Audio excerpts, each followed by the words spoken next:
এ বিষয়ে আরও বিস্তারিত জানাতে এই মুহূর্তে যুক্ত আছেন সহকর্মী মিয়া আমিরুল।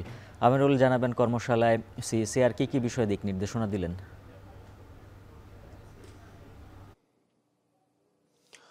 উজ্জ্বল, নিশ্চয়ই আপনি যেমনটি বলছিলেন, প্রধান নির্বাচন কমিশনার উদ্বোধনীতে কথা বলেছেন।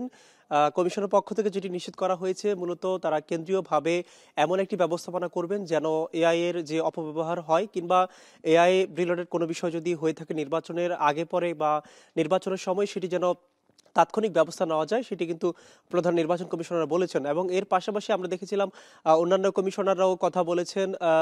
তারাও যে বিষয়টি বলার চেষ্টা করেছেন, যেহেতু এবারের নির্বাচনে আইনের মধ্যে একটি বিষয় বলা আছে যে পোস্টারের ব্যবহারের নিষেধাজ্ঞার একটি বিষয় এসেছে। একই সাথে সামাজিক যোগাযোগ মাধ্যম সহ অনলাইনে যে প্রচার প্রচারণা, সেটিকে উদ্বুদ্ধ করা হয়েছে কিংবা সেই বিষয়ে কিন্তু জানানো হয়েছে।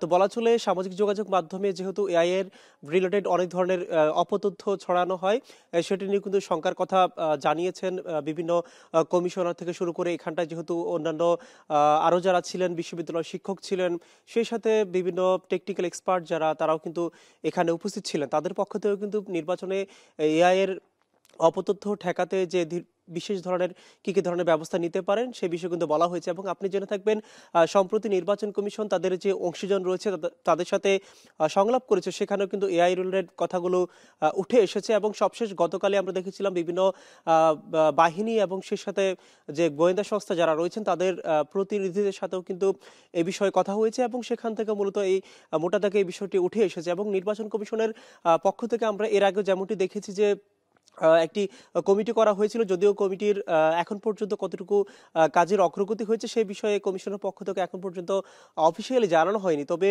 কমিশনের বিভিন্ন সূত্র থেকে যেটি বলা হচ্ছে যে নির্বাচনের তফসিল যেহেতু আর 1.5 মাস পরেই দেওয়া হচ্ছে সময় অনুযায়ী, তার আগে মূলত এআই এর অপতথ্য ঠেকাতে কমিশন কিন্তু বেশ কার্যকর ভূমিকা নেবে এবং নির্বাচন কমিশন কিন্তু বারে বারে সেই বিষয়গুলো বলার চেষ্টা করছে। উজ্জ্বল।